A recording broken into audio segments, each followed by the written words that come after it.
안녕하세요. 2024년도 제2회 고등학교 졸업학력 검정고시 한국사 해설 시작합니다.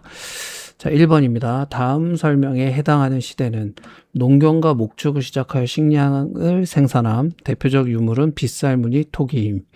정답은 2번입니다. 빗살무늬 토기 관련해서 이미 신석기 시대에는 이것과 관련해서 두 번의 출제가 있었어요. 표면을 긁은 것 같은 토기를 빗살무늬 토기라고 하죠. 아래가 뾰족하다 보니까 강가라든지 또 바닷가의 유적지가 많이 있습니다. 그리고 이게 아무래도 이제 시대로 보면 신석기 시대가 되겠습니다. 신석기 시대고요. 또 신석기 시대에는 여기에서 특징 하나를 더 추가하자면은 정착 생활이 시작됩니다.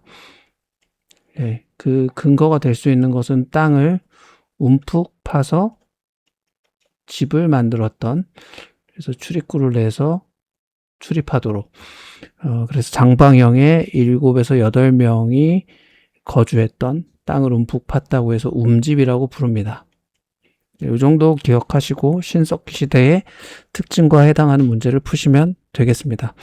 이 문제들은 최근에 2025년 2회에도 출제가 됐거든요. 신석기 시대 문제는. 그래서 돌아가면서 나온다라는 생각을 갖고 문제를 푸시면 좋을 것 같습니다. 예, 다음 문제로 가보겠습니다. 2번입니다.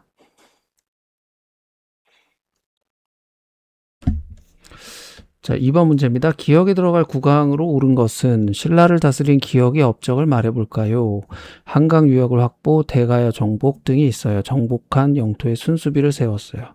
네, 이것은 신라의 진흥왕, 신라의 전성기 때의 왕이 되겠습니다. 이거 외에도 진흥왕의 업적으로 우리가 살펴볼 수 있는 것은 화랑도를 국가조직으로 개편했다 라는 것들을 기억하시고요.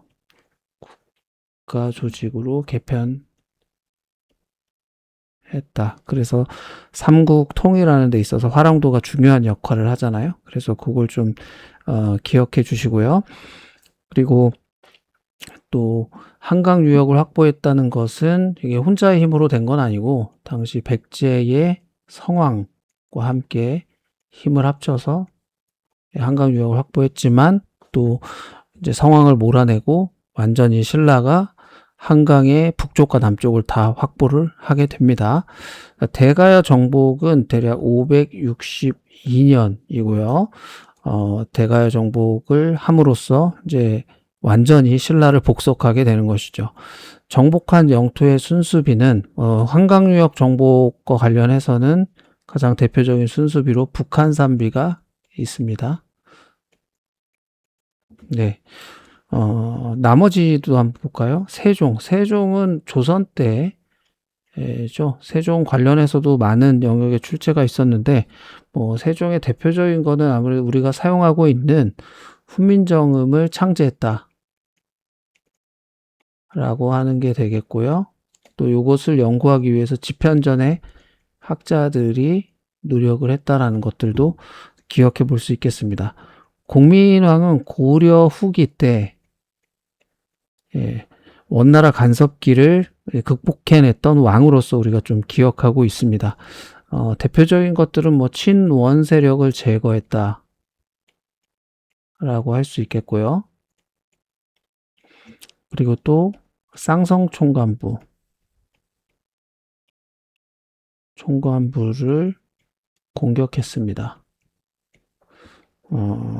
그리고 한 가지만 더 한다면은 아무래도 이제 신돈을 등용해서 전민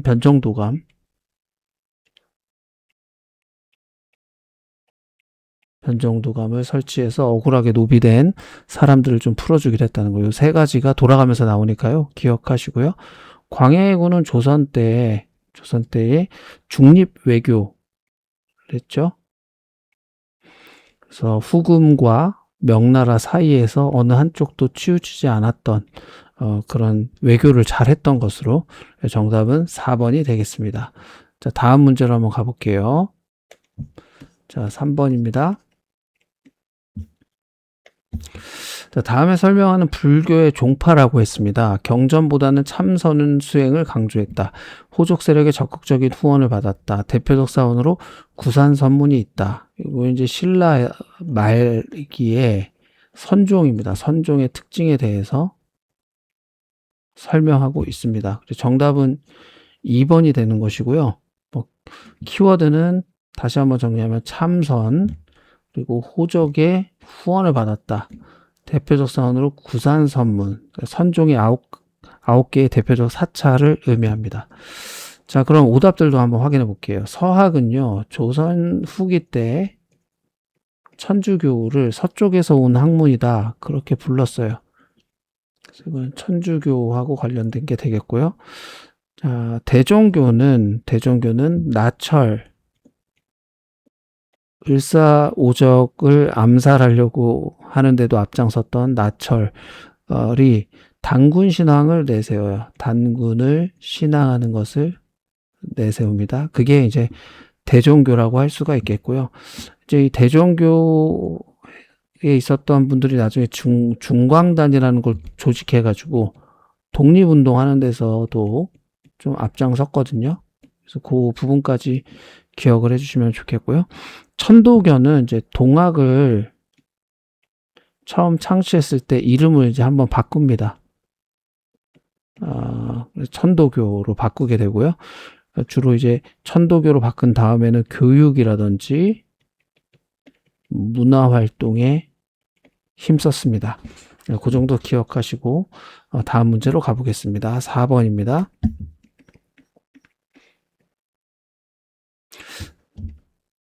자, 기억에 들어갈 내용으로 옳은 것은 인종은 묘청, 정지상 등 서경 세력을 등용하였다. 이들은 칭제 건원과 금국 정벌, 기역 등을 주장하였다. 이들의 주장이 좌절되자 묘청은 반란을 일으켰다.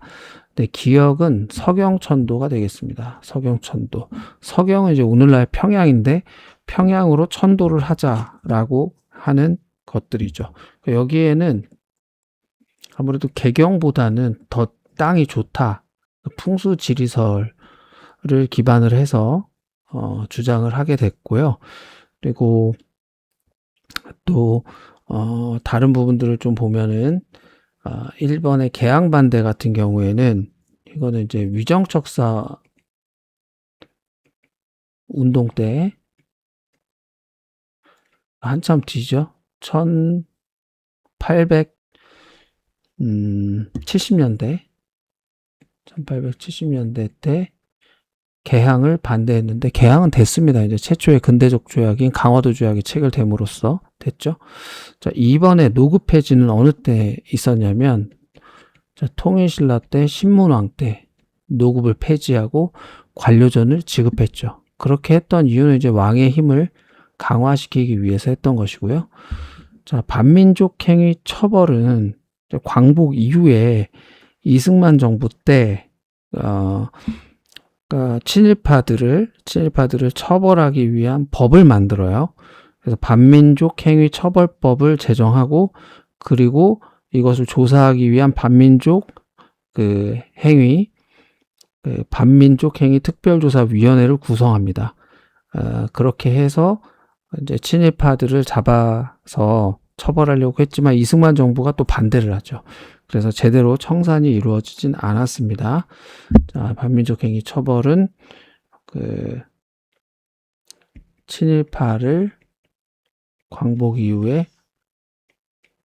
청산하기 위한 목표였지만 이승만 정부의 소극적 태도로 제대로 청산이 안 됐다라고 기억해 주시면 되겠습니다. 자, 5번 문제로 넘어갑니다.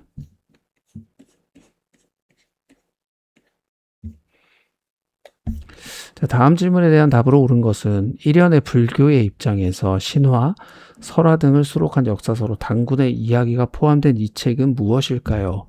자, 1년의 삼국유사입니다. 삼국유사.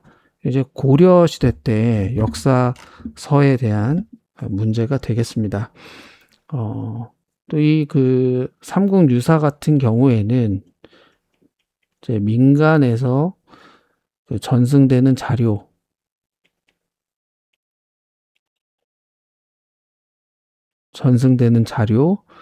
그리고 전승되는 자료 이런 것들을 수집을 해요. 수집해서 그 지은 책입니다. 다른 것들을 보시면 택리지 같은 경우에는 조선시대 때 지리서입니다. 조선 후기의 지리서. 이 택리지는 이중환이라는 분이 썼던 책인데 그 내용에 보면 뭐 환경이라든지 풍속이라든지 인심 이런 것들을 서술해서 어디가 인심이 좋고 환경이 좋고 또 풍속이 좋다 이런 것들을 서술한 책입니다. 자, 홍길동 전은 한글 소설이죠. 한글 소설이고 누가 썼죠? 허균이 썼습니다. 대동여 지도는 김정호가 그 실체의 그 접이식으로 22번 접을 수 있는 걸로 목판으로 해서 찍어낸 지도인데 여기에 이제 특징적인 것이 기호를 썼다는 것, 주요 시설물들을 동일한 그 기호로 썼다는 것, 그 다음에 심리마다 점을 찍어서 거리를 좀 알 수 있도록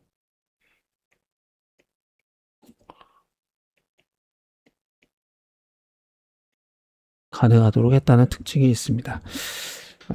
그래서 정답은 2번 삼국유사가 되겠습니다. 요거는 뭐 팁인데 대표적인 이제 일연의 삼국유사잖아요.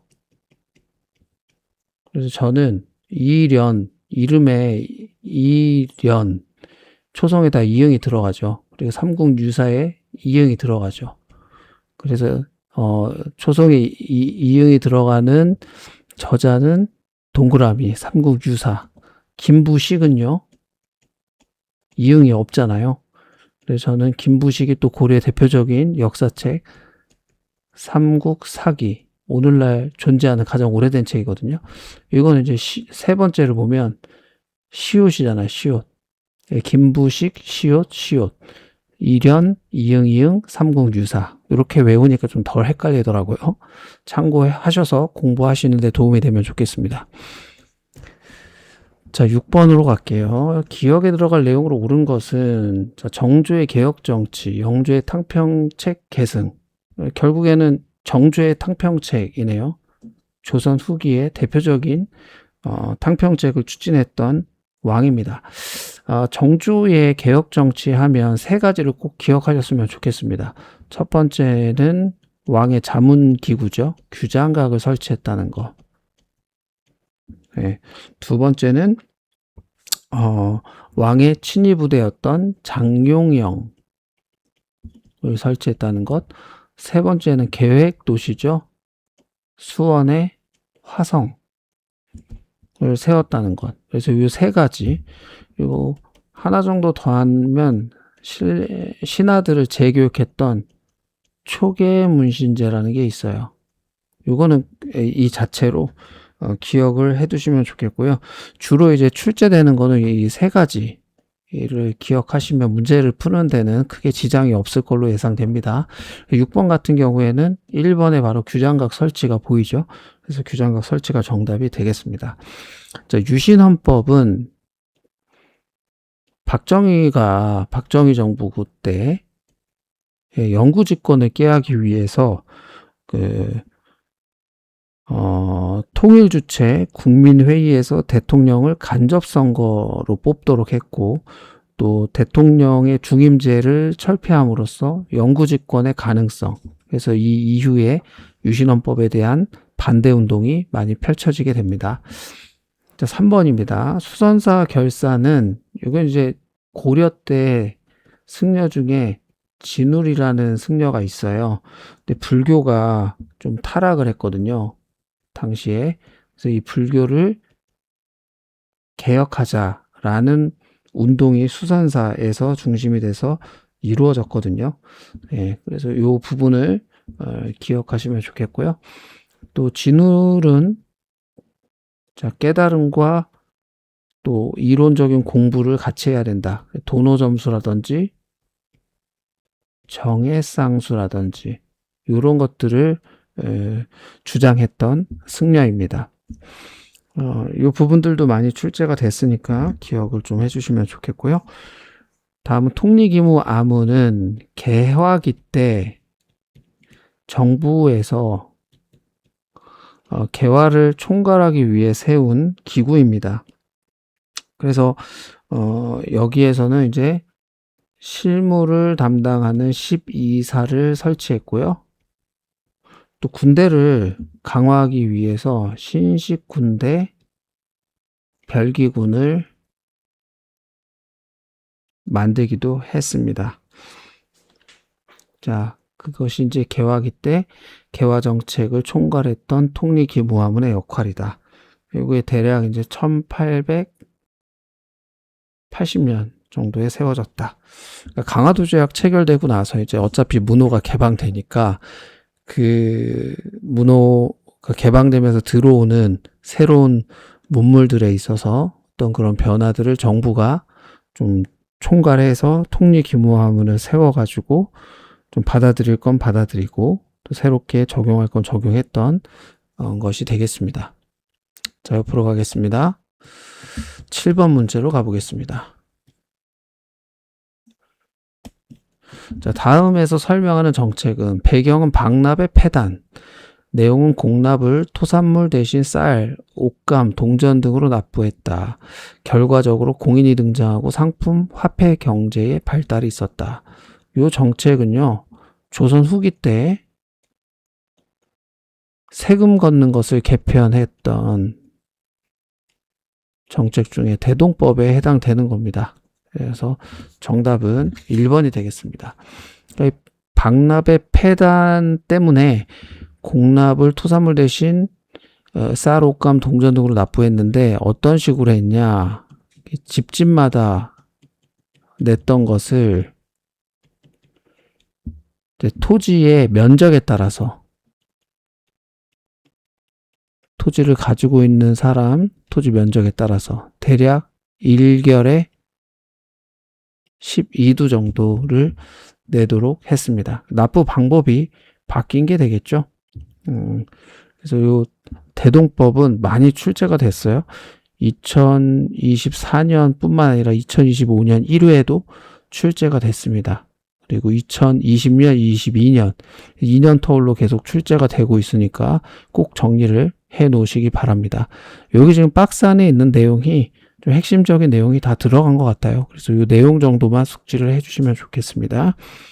자, 양천제는 무엇이냐면 조선시대 때 법적으로 신분을 구분했을 때 사용했던 단어가 양천제인데 실제로는 이게 반상제로 운영이 됐어요. 양반, 중인, 상민, 천민 4개의 신분으로 이루어져 있었죠. 조선시대 때. 법적으로는 양인과 천민 2개인데 양인에 이제 양반, 중인, 상민. 상민은 백성, 일반 백성을 의미해요. 거기에 포함됐었던 조선시대 때 어떤 신분, 제도를 법적으로 표현할 때는 양천제, 실제적으로는 반상제로 운영이 됐다라는 거고요. 전식과는 고려시대 때 관리들 월급을 줘야 되잖아요. 일한 대가에 따라서. 그래서 직역에 따라 가지고 18등급으로 나눠서 전지, 땅, 그리고 땔감, 시지. 그래서 이 2개를 합쳐서 전시과라고 불렀습니다. 그래서 소유권을 준 건 아니고 수조권이라고 해서 그 땅에서 나오는 곡식을 거두어 갈 수 있는 권리를 준 것이에요. 그것이 이제 고려시대 때 전식과 토지제도가 되겠습니다. 자, 호포제는 무엇이냐면요. 근대기로 넘어오면서 흥선대원군이 고종의 아버지인데 고종이 어린 나이에 즉위를 했기 때문에 대신 정치를 해요. 이 흥선대원군 때 그 삼정 중에서 좀 군정 부분을 개혁하기 위해서 군포를 양반에게도 징수를 합니다. 그러니까 당연히 양반들은 좋아했을까요? 예, 반발이 심했겠죠. 그래도 타협하지 않고 강행을 합니다. 흥선대원군이. 그래서 이것이 호퍼제가 되겠습니다. 자, 8번으로 갑니다. 다음에서 설명하는 나라는 제너럴 셔먼 사건의 구실로 신미양요를 일으킴. 서구 열강 중 최초로 조선과 근대적 조약을 체결함. 자, 신미양요는 1872년에 조선과 미국과 강화도에서 이제 전쟁을 했었죠. 그리고 서양 열강 중 최초의 근대적 조약을 체결한 나라는 미국입니다. 그 위에 동그라미, 아래 동그라미에 공통적으로 해당하는 국가는 미국이 되겠습니다. 독일은 뭐 우리나라 근대사에서 한 3가지 정도 접점을 찾아볼 수가 있겠는데요. 우선 오페르트라는 독일 상인이 그 흥선대원군의 아버지 남영군 묘를 도굴하려고 했던 사건이 있었습니다. 그래서 통상수교 거부 정책의 의지를 더 강화시켰죠. 그리고 그 부들러 갑신정변 이후에 부들러라는 사람이 조선은 중립을 해야 된다. 외교 관계에 있어서 중립화론을 주장했습니다. 그리고 그 이모군란 있었어요. 이모군란을 청나라가 개입을 해가지고 진압을 하게 되는데 그때 고문으로 멜렌도르프라고 하는 청나라의 에서 보낸 고문이 있어요. 멜렌도르프라는. 이게 다 독일하고 관련된 사람들입니다. 부들러도 독일인, 멜렌도르프도 독일인, 오페르트도 독일인. 독일하고 관련해서 만약에 비슷한 문제가 나온다면 이런 사례들이 동그라미에 나올 수가 있겠다. 자, 영국은 러시아가 남하 정책을 펴는 것에 대응해서 한반도 남쪽에 여수에서 배 타고 3시간 가면 섬이 하나 있습니다. 이 섬의 이름이 거문도예요. 이 거문도를 불법으로 점령했죠. 그것을 이제 거문도 사건이라고 하거든요. 불법 점령했어요. 1885년에 한 3년 정도. 지금도 여기 이제 영국 군인의 묘비가 남아 있다고 합니다. 자, 베트남으로 가죠. 베트남은 우리나라에 아무래도 박정희 정부 때 미군의 요청으로 베트남 파병을 하게 돼요. 베트남 파병했을 때 우리 그 군인들이 베트공들을 잔인하게 또 이렇게 죽음에 이르게 했죠. 뭐 싸우니까 그건 어쩔 수 없는 과정이기도 한데 그 과정에서 이제 라이따이안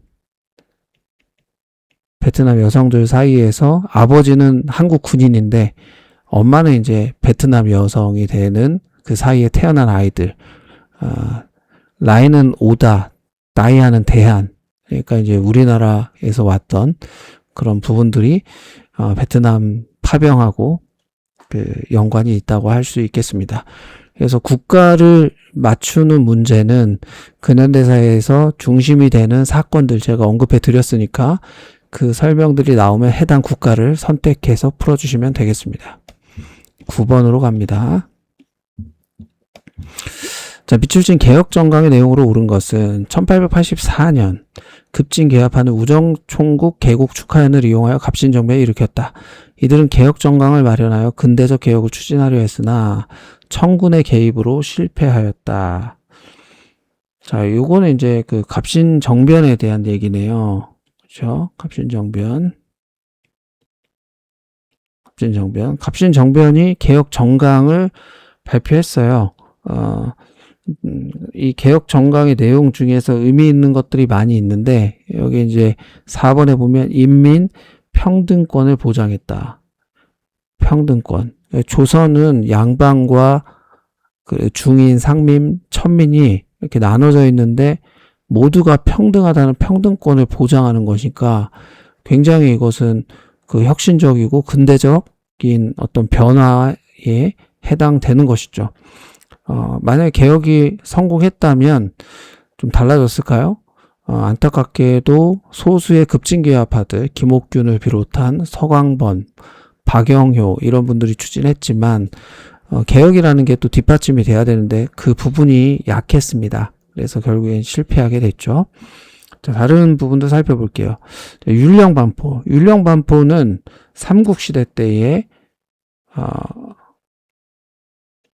고구려 같은 경우에는 소수림 왕 때 율령이 반포됐고요. 백제는 고이왕 때 율령이 반포됐고요. 신라는 버풍왕 때 율령이 반포됐습니다. 이 세 왕 때 공통적인 게 율령 반포. 요거를 기억하시면 될 것 같고요. 정동행성은 무엇이냐면 원나라 고려시대 때 원나라가 고려를 쳐들어와서 일본을 정벌할 때 세운 기구예요. 하지만 태풍 때문에 일본 정벌은 실패로 돌아갔고 정동행성도 폐지가 돼야 되는데 계속 남아서 고려의 내정 간섭을 했습니다. 이게 나중에 이제 공민왕 때 폐지가 되거든요. 자, 그리고 이번에 모내기법 보국 같은 경우에는 이제 조선 후기에 이 모내기법이 농민들에게 알려지고 전국적으로 이게 확산이 됩니다. 그러면서 나타나는 건 이모작이 가능해졌거든요. 봄에. 그리고 벼와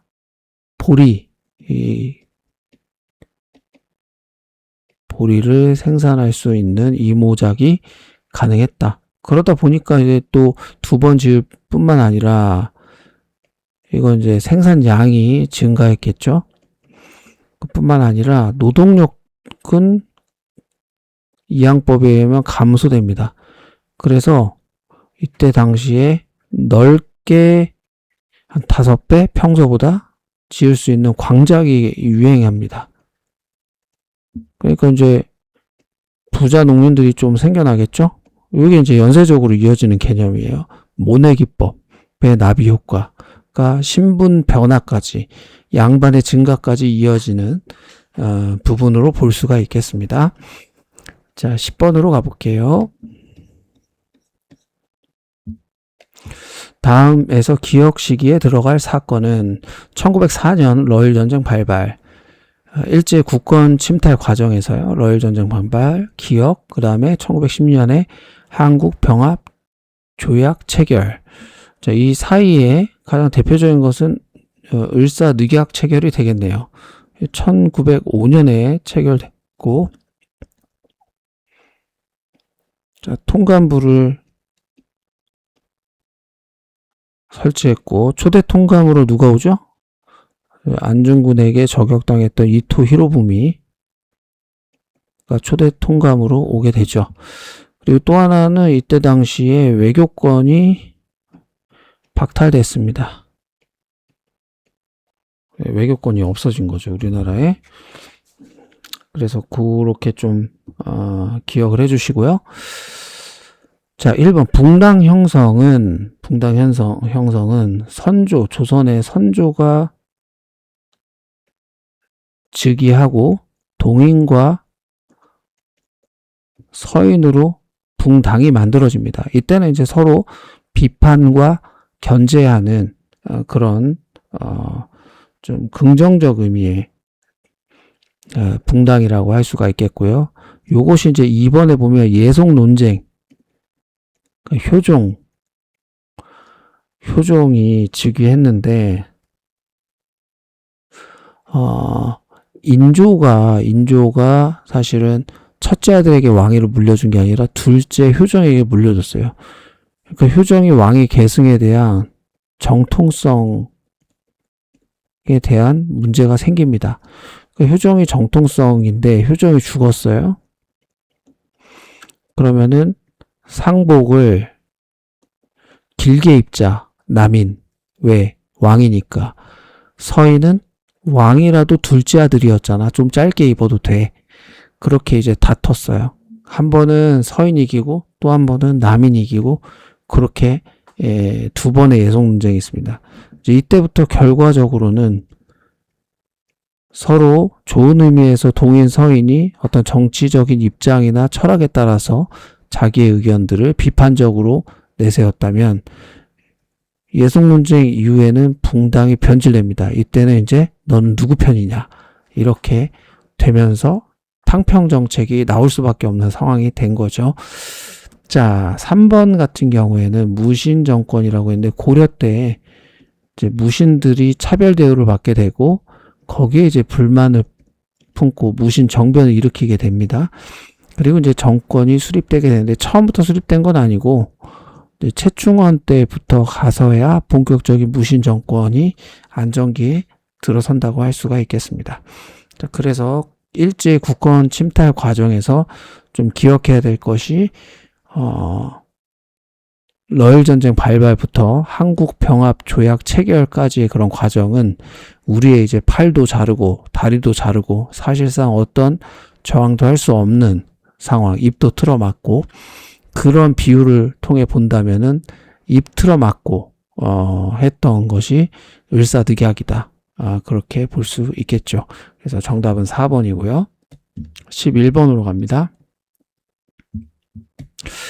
자, 다음에 설명하는 단체 1907년 안창호 양기탁 등이 비밀결사로 조직했고 실력 양성을 도모하고 국외에 독립운동기지를 건설했다. 자, 이게 이제 그 신민회에 대한 설명입니다. 신민회는 애국 계몽운동의 가장 이제 중심이 어떤 독립운동의 방향성을 제시했던 단체라고 할 수 있겠는데요. 단순히 이제 비밀 결사로 수동적으로 한 게 아니라 독립운동 기지까지 건설하는 어떤 무력적인 방법까지를 염두했다라고 할 수가 있겠습니다. 신민회는 이제 105인 사건으로 조작된 어떤 사건에 의해서 해체되게 됩니다. 자, 그래서 정답은 4번이 되겠고요. 자, 별기군은 신식군대죠? 신식군대. 어디에서 세웠죠? 통리기무함은 세웠고요. 비변사는 중종 때 변방을 방비한다는, 대비한다는 측면에서 임시기구로 세워졌어요. 처음엔 임시기구로 세워졌다가 임진왜란 이후에 상설기구 되면서 좀 권력이 비대해집니다. 그리고 흥선대원군 때는 이것이 좀 정리되죠. 폐지가 되죠. 그것이 이제 비변사입니다. 또 중종 때 임시기구로 시작했다라는 것, 그리고 점점 상설기구가 됐고 힘이 강해졌다. 나중에 흥선대원군 때 폐지됐다라는 걸 기억하시고요. 자, 승정원은 일종의 비서실에 해당하는 왕명 출납을 담당했다라고 할 수 있겠습니다. 이게 조선시대가 되겠고요. 자, 다음 문제로 갑니다. 12번이에요. 다음에 설명하는 인물은 녹두장군 동학농민운동 주도 우금치 전투 이후 체포되어 1895년에 처형됐다. 자, 동학농민군을 이끌었던 전봉준입니다. 정답은 3번이 되겠습니다. 자, 이왕은 누구냐면 붕당 정치에서 동인이 존경하는 스승이었어요. 그리고 강감찬은 거란이 고려시대 때 3번 쳐들어왔죠. 그때 이제 3차 침입 때 기주에서 대승을 거두죠. 기주대첩을 주도했던 장군이 강감찬이고요. 을지문덕은 고구려가 어디하고 수나라하고 싸웠을 때 그때 뭐 기록상으로는 113만, 특히 그 중에서 30만의 별동대가 고구려를 향해 왔을 때 을지문덕이 어디에서 살수에서 대승을 거뒀다. 그 살수대첩 612년 일어나게 되죠. 그 장군이 을지문덕입니다.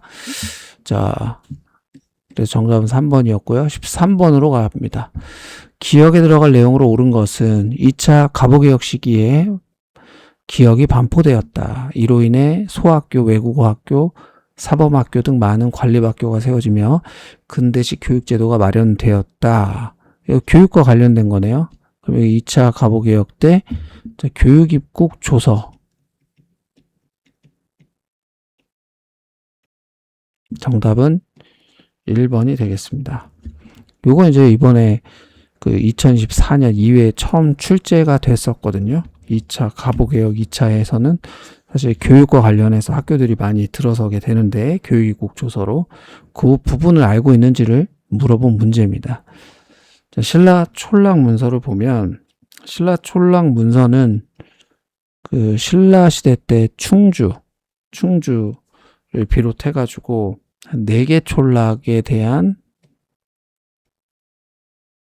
정보가 아주 세세하게 담겨 있어요. 이것은 이제 당시에 경제 상황을 보여주는데 나무 수라든지 가축 수라든지 뭐 이런 것들을 소상하게 다 세어서 기록을 해놨더라고요. 그러니까 왜 이것을 기록해놨냐? 결국에 이제 뭐 이것을 바탕으로 해서 세금을 좀 잘 걷어보려고 한 게 아닐까. 현재 이 문서는 우리나라에는 없고 일본의 동대사, 도다이사, 정창원, 쇼쇼인이라는 곳에 있습니다. 자, 그리고 조선혁명선언 3번. 이 조선혁명선언은 그 1919년 의열단의 활동 지침이었어요. 이건 누가 썼냐면은 신채우라고 하는 민족주의 사학자가 직접 작성했습니다. 7.4 남북 공동성명은 우리나라하고 북한이 최초로 사실은 분단 이후 최초로 합의했던 통일의 원칙이 담겨 있습니다. 어떤 원칙이었죠? 네, 우리가 통일을 할 때는 자주적으로 해야 되고 전쟁으로 하는 게 아니라 평화적으로 해야 되고 민족이 단결해야 된다. 이런 내용들을 담거든요. 그래서 통일의 원칙을 제시했다. 라는 평가를 받고 있습니다. 그리고 이게 이제 한쪽에서는 발표한 게 아니라 당시 이제 서울과 평양에서 동시에 발표됐다. 예, 그런 특징이 있는 성명이 7.4 남북 공동 성명이 되겠습니다. 다음 문제로 가볼게요. 자, 14번. 기억에 들어갈 내용으로 옳은 것은, 자, 기억에 대해 알려주세요. 일제가 1910년 대한제국을 강제로 병합하고 설치한 식민통치 최고기구. 네, 조선총독부가 되겠습니다. 조선총독부. 요것도 총독부를 물어본 거는 최초 출제가 됐었던 문제입니다. 자, 삼별초. 자, 삼별초는 고려시대 때에 몽골에 저항했던 대몽항쟁 했을 때 우리가 공부하는 그 군인들이죠. 처음에는 강화도에서 그리고 진도, 제주도 이렇게 옮겨가면서 끝까지 저항을 했던 항쟁으로, 삼별초 항쟁으로 기억하고 있습니다. 자, 도병마사는 고려의 중앙정치기구인데요. 주로 이제 국방과 관련된 일들을 맡아서 했습니다. 그리고 이게 이제 이름이 원간섭기 때는 도평의사사, 좀 길죠? 도평의사사로 이름이 바뀌어서 그 역할을 이어갑니다. 3번 제가회의는요, 삼국시대 때 고구려의 귀족회의의 명칭이었습니다. 네, 이런 특징들 기억하면 이 문제를 푸는데 큰 어려움이 없겠습니다. 자, 15번으로 갑니다. 자, 기억에 들어갈 인물로 옳은 것은 조별과제 민족주의 사학자 저서 알아보기 1조 박은식 한국통사 한국독립운동 지열사 2조 기억 조선사 연구초 조선 상고사. 자, 요건 이제 신채호입니다. 정답은 2번이고요. 조선사 연구초 조선 상고사를 통해서 민족의식, 우리 민족의 어떤 고유한 정신을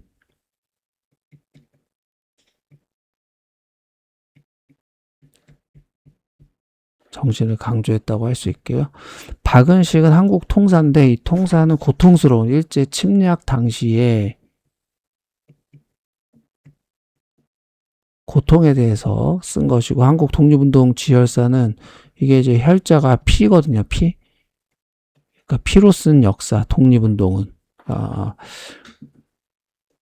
그리고 나라에 혼이 있다. 국혼을 강조했습니다. 박은식. 신채호가 나왔으니까 다음에는 박은식이 또 민족주의 사학자로서 출제될 수도 있겠습니다. 정답은 2번이고요. 궁예는 후 고구려를 건국했었죠.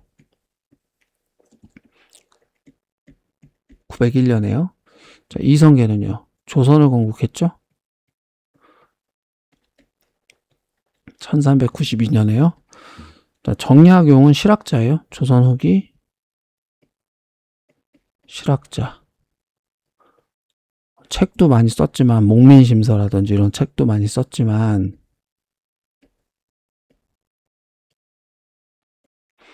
또 거중기라고 하는 것을 개발해 가지고요, 이거를 바탕으로 해서 수원 화성 쌓을 때 무거운 돌을 들 때 실제로 이것을 활용해서 썼다고 합니다. 16번입니다. 교사 질문에 대한 답으로 옳지 않은 것은 1919년 3월 1일 시작된 거국적인 만세운동, 3.1 운동이네요. 국내에 끼친 영향에 대해 말해볼까요? 자, 중국 강화도 조약 체결됐어요. 옳지 않은 거네요. 대한민국 임시정부가 수립되었어요. 중국의 우사운동에 영향을 주었어요. 일제가 통치 방식을 이른바 문화통치로 바꿨어요.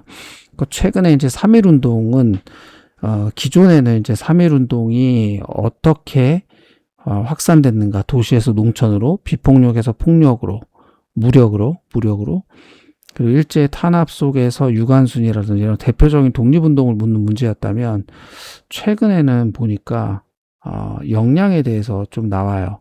2, 3, 4는 다 3.1 운동이 어떤 역량으로 이어졌느냐를 알고 있느냐에 대한 문제거든요. 그러니까 대한민국 임시정부 수립, 중국 우사운동의 역량, 일제 통치 방식을 문화통치로 바꾸는 계기가 됐다. 실제로 보면은 이게 이제 2025년 이외에도 출제가 역량 부분이 나왔거든요. 최근에 2024년에도 이렇게 나왔고요. 또 2025년 1회에도 이렇게 출제가 됐습니다. 그런 것을 감안했을 때 3.1 운동에 대한 어떤 역량, 이 부분을 정리를 좀 잘 해 놓으실 필요가 있겠습니다. 다음 문제로 갑니다. 17번입니다.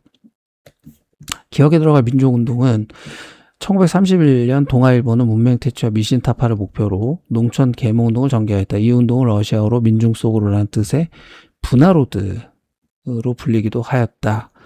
자, 이 분하로드 운동, 요 문제도 최초로 출제가 검정고시에서 나왔더라고요. 그래서 이 분하로드 운동은 동아일보가 주도했다. 문명 퇴치와 미신타파를 목표로 했다. 그리고 뜻이 민중 속으로다. 이런 핵심들을 좀 기억하면 좋겠습니다. 자, 북벌운동은 효종 때 아버지 인조가 삼전도에서 굴욕을 당했잖아요. 그래서 그 치욕을 갚자. 그래서 북쪽을 좀 버려야 되겠다. 이 북벌. 그래서 여기서 말하는 북은 청나라를 얘기하는 것이죠. 실제로 북벌운동이 실행되지는 못했습니다. 정치적으로 좀 활용됐다고 볼 수가 있겠어요. 새마을운동은 박정희 정부 때 도시하고 농촌하고 격차가 심했거든요. 그러니까 그 농어촌을 좀 근대화 시켜보자 라고 해서 일으켰던 운동입니다. 예. 그리고 금모으기 운동은 김영삼 정부 끝 무렵에 IMF라고 하는 외환 위기가 와요. 그래서 이제 이 위기를 극복하기 위해서 김대중 정부에서 바로 했던 운동이 금모으기 운동입니다. 그래서 어떻게 됐죠? 예, 외환 위기를 극복합니다. 최단기간에. 대단한 거죠. 함께 마음을 모아가지고 조기 극복했다. 그래서 이 부분은 중에서 그런지 2025년하고 2024년 1회, 2025년 2회에 출제가 됐습니다. 금모으기 운동이요. 그래서 기억하시면 좋겠고요. 18번으로 갑니다. 기억에 해당하는 단체는 1919년 김원봉을 중심으로 만주 지역의 결성, 1923년 김상옥 종로경찰서의 폭탄 투척, 1924년 김지섭 일본 왕궁의 폭탄 투척, 이렇게 폭탄 투척하는 활동을 했던 단체가 의열단하고 한인애국단인데, 여기 지금 기억에 해당하는 활동, 의열단의 활동이 되겠습니다. 그래서 정답은 1번이 되겠습니다. 주로 이제 여기서 했던 게, 주요 기관, 일본의 통치기관, 일제 통치기관, 파괴, 그리고 민족 반역자들을 암살하는 것. 그런 것도 주로 했습니다. 보안에는 어떤 곳이냐면, 애국계몽운동 단체 중에서, 일본의 황무지 개간권을 반대하는 운동을 했어요. 그래서 이게 성공합니다. 보안회가 했던 것이고요. 자, 한국협회는 보부상이라는 상인들의 연합단체로 만들어진 단체예요. 나중에 이제 독립협회를 해산할 때 한국협회를 동원하죠. 자, 통일주체 국민회의는 박정희 정부 때 유신헌법을 만들고, 유신헌법에 따른 국회가 통일주체 국민회의예요. 여기에서 주로 뭘 했냐면 대통령을 간접선거를 통해서 뽑았습니다. 그리고 유신헌법은 대통령 중임제를 폐지했다고 그랬죠. 그리고 이 통일주체 국민회의에는 대통령이 3분의 1을 추천할 수가 있어요. 대통령이 3분의 1을 추천하면, 거기에서 3분의 1이 보통은 대통령이 자기를 임명해 줬으니까 뽑겠죠. 그러니까 그런 부분에서 좀 문제가 있어서 유신 반대 운동이 전국적으로 확산되는 계기가 됩니다. 자, 19번으로 갑니다. 다음 설명에 해당하는 것은 제1차 미소공동위원회 결렬 이후 중도좌파 여운형, 중도우파 김규식을 중심으로 한반도 통일정부 수립을 목적으로 추진했고요. 냉전체제가 격화되고 여운형이 암살당하면서 약화됐다. 이건 좌우 합작 운동이 되겠습니다. 좌우 합작 운동에 대한 중요 내용들이 잘 담겨져 있습니다. 형평운동은 1920년대에 특히 23년에 백정이라고 하는 분들이 가축을 도살하는 업자, 지금으로 치면은 뭐라고 할까요? 그 우시장 이런 데서 소 잡고 뭐 이런 거 하는 건데, 차별이 여전했나 봐요. 갑오개혁 때 신문제가 철폐됐음에도. 차별 철폐를 주장하는 운동을 하죠. 어디에서? 진주에서부터 조선형평사라는 것을 세워가지고 하게 됩니다. 자, 위정척사 운동은 개항이 되면서 또는 개화가 되면서 이렇게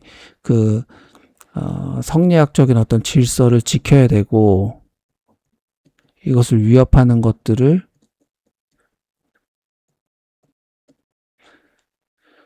사악한 것은 배척하자. 자, 그런 운동이 되겠습니다. 그래서 위정척사 운동이고요. 국채보상 운동은 1907년에 일본이 우리나라에 빌려준 빚이 1300만 원이었대요. 당시에 오늘로 치면 1년 예산에 맞먹는 어마어마한 비용이었다고 합니다. 이걸 우리가 갚아야 될 거 아니에요? 근데 정부가 갚을 힘이 없으니까 대구에서 서상돈이 중심이 돼가지고 이제 우리가 스스로 갚자라고 하죠. 또 이런 운동에 대해서 대한매일신보가 적극 지원합니다. 그것이 국채보상 운동이다. 다음 문제입니다. 20번으로 갑니다.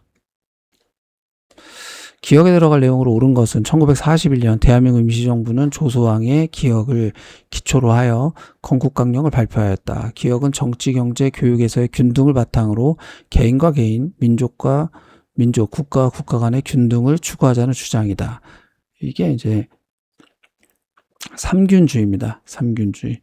삼균주의가 개인과 개인, 민족과 민족, 국가와 국가 간의 균등을 추구하자. 뭐 이런 내용이 담겨 있고, 이것도 이제 이번에 최초로 출제됐죠. 2024년 이후에 최초 출제가 됐습니다. 자, 도노점수는 고려시대 때 진울이라는 승려가 주장했던, 그러니까 깨닫고 계속적으로 연마해야 된다, 공부해야 된다, 그런 내용이고요. 그러니까 진울이 수선사 결사 운동, 불교를 개혁하자라고 했던 운동을 지속했다고 말씀드렸죠.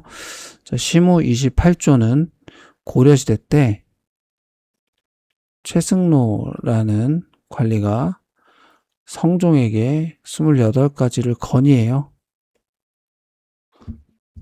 자, 그것이 시무 28조입니다. 여기에서 이제 유교 정치에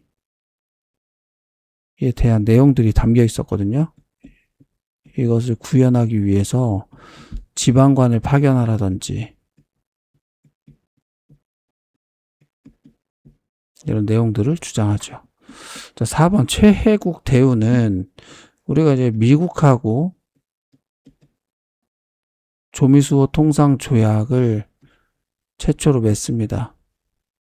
1882년에 여기에 이제 등장하는 내용 중에 하나가 최혜국 대우예요. 최혜국 대우는 가장 유리한 것을 다른 나라에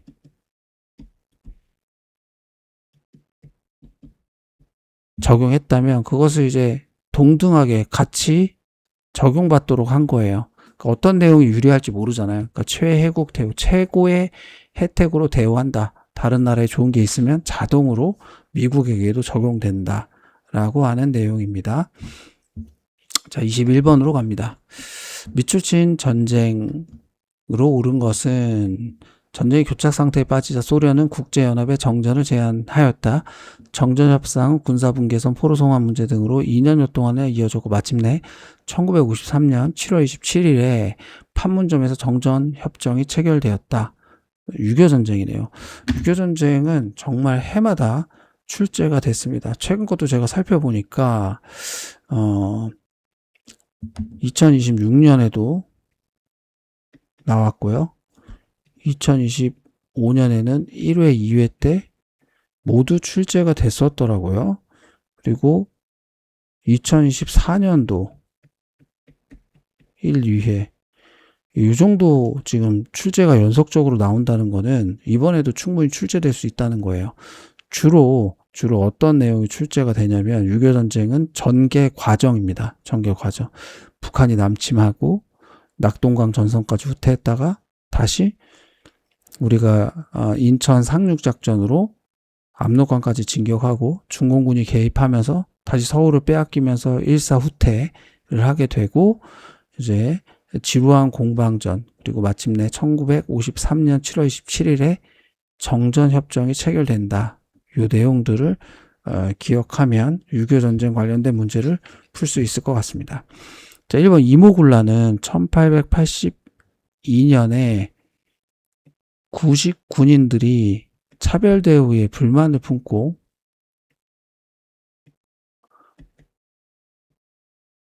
일으켰던 난입니다. 그래서 이모군란이라고 하고요. 그래서 이제 흥선대원군이 재집권하게 되고 또 청군이 개입함으로써 맞춰지게 되죠. 자, 임진왜란은 일본의 그 도요토미 히데요시가 전국을 통일하고 이제 우리나라를 쳐들어오게 되는데, 자, 임진왜란은 아무래도 이제 이순신의 활약을 빼놓을 수가 없겠고요. 그리고 그 의병의 활약 이런 것도 좀 기억하면 좋겠습니다. 문제도 대부분 요렇게 두 갈래로 많이 출제가 되는 것 같고요. 청산리 대첩은 1920년 10월에 독립군 연합부대 김자진 장군의 북로군정서 요 이름을 좀 기억하시고 그리고 홍범도 아시죠? 홍범도 장군이 그 봉오동 전투만 참여한 게 아니라 김자진 장군의 북로군 정서에도 홍범도 장군이 함께 했어요. 대한독립군이었는데 이게 이제 연합해가지고 어디에서 주로 그 전투에서 승리를 하냐면 어랑촌, 백운평, 어랑촌 이런 전투들에서 일본을 크게 이깁니다. 그것을 대첩이라고 표현했습니다. 자, 22번입니다. 기억에 들어갈 내용으로 옳은 것은 장면 정부의 정책을 수정 보완하여 박정희 정부가 추진한 경제정책, 경제개발 5개년 계획이 되겠습니다. 박정희 정부도 최근에 이제 출제가 많이 됐어요. 많이 됐는데 그 내용들, 박정희 정부가 했던 내용들도 한번 정리를 해 놓으시면 좋겠습니다. 22번에 1번 사창제는 언제 나오냐면 흥선대원군이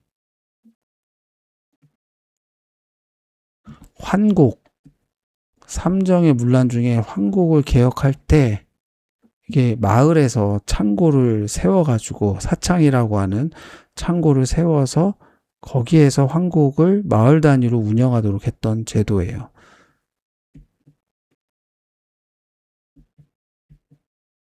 이렇게 기억하시고요. 진대법은 고구려 때 고국천왕 때 재상 을파소가 건의해서 봄에 빌려주고 가을에 곡식을 걷어서 갚도록 했던 빈민구율책 같은 거죠. 일종의 사회보장제도 같은 게 고구려 때부터 있었다. 친명 배금 정책은 서인이 광해군을 몰아내고 정권을 차지했을 때 추진했던 외교 정책입니다. 이게 이제 후금을 자극해서 결국에는 정묘호란이 일어나게 되죠. 네. 한 번 화해를 했지만 또 두 번째는 병자호란. 이때는 군신 관계를 요구했거든요. 그걸 이제 거부했기 때문에 친명 배금 정책부터 시작해서 정묘호란, 병자호란이 일어난다까지 기억하시면 좋겠습니다. 자, 23번입니다. 기억에 들어갈 내용으로 옳은 것은 1980년대 대한민국 민주주의 발전, 5.18 민주화 운동, 대통령 직선제 개헌. 5.18 민주화 운동, 직선제 개헌으로 이어지면 또 6월 민주항쟁을 빼놓을 수가 없겠습니다. 자, 아관파천은 을미사변 이후에 고종이 신변의 위협을 느껴서 러시아 공사관으로 피신했던 적이 있어요. 공사관은 지금의 대사관인데 이건 치외법권 지대니까 일본이 함부로 들어와서 신변 위협을 가할 수 없겠죠. 자, 5.10 총선거는 남한만의 선거로서 최초의 우리나라에서 민주적으로 치러졌던 총선거입니다. 총선거는 국회의원을 뽑는 선거가 되겠죠. 재헌국회. 그래서 헌법 만들고 초대 그 대한민국 정부를 세우게 됩니다. 자, 모스크바 3국 외상회의는 광복된 이후에 12월에 모스크바에서 세 나라의 그 외무장관이 모여요. 미국, 영국, 소련. 여기에서 한국이 임시정부 수립하는 거 좋다. 그러기 위해서는 미국과 소련, 미소 공동위원회를 설치해서 논의하자. 그런데 세워지기 전까지는 신탁 통치를 결의하자. 뭐 그런 내용들이 이 속에서 나눠졌습니다. 24번입니다. 다음 설명에 해당하는 제도는 김영삼 정부에서 투명한 금융거래 정책과 부당정치 자금거래 근절 목적으로 시행. 금융거래에서 실제 이름을 사용해야 하는 제도. 그럼 실명이네요. 금융 실명제가 되겠네요. 자, 농지개혁은 그 이승만 정부 때 유상으로 매입하고 유상으로 분배하는, 그래서 지주제도라는 것을 해체하는 계기가 됩니다. 북한은 무상몰수에서 무상으로 분배하거든요. 북한이 먼저 개혁을 하고 우리는 농지개혁법을 만들고 자본주의고 사회재산제를 인정하기 때문에 기준을 정해서 그 이상 가지고 있는 토지에 대해서 유상으로 매입하고 유상으로 분배하는, 무료로 나눠주는 것이 아니라 그렇게 개혁을 했습니다. 자, 노비안검법은 고려 광종의 대표적인 정책이에요. 억울하게 노비된 사람을 해방시켜서 양인이 되게끔 했던 것이죠. 결국 이제 이렇게 했던 이유는 귀족을 약화시키고 왕권을 강화시키기 위한 데 있다고 하겠습니다. 자, 황국 신민화 정책은 일본이 우리나라의 백성을 충성스럽게 만들고자 했던 건데요. 여기에 이제 들어갔던 게 신사참배 시킨 거라든지 일본 일왕의 궁궐을 향해서 절하했던 궁성요배라든지, 그리고 황국 신민화를 위해서 이 신민서사라는 게 있어요. 이것을 암송시킨다든지, 또 우리 이름을 일본식 이름으로 바꾸겠다든지, 이런 게 이제 황국 신민화 정책, 30년대 이후에 민족말살 정책의 일환으로서 진행됐던 것이라고 할 수 있겠습니다. 자, 마지막 문제입니다.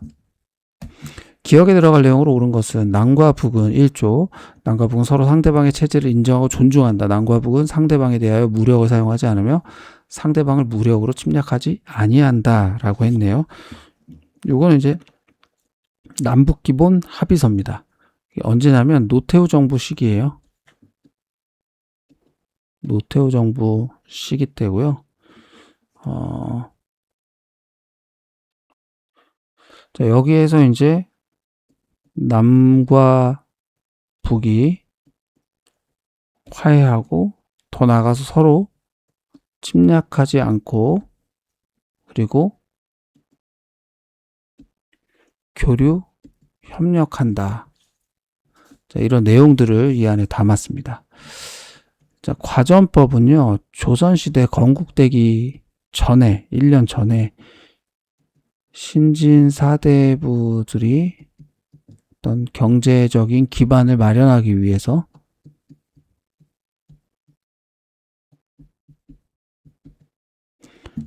경기도를 대상으로 해가지고 시행됐던 관리에게 이것도 어떻게 보면 월급 같은 것을 주는 건데 전 현직을 대상으로 줬고 수조권을 준 것입니다. 소유권이 아니라.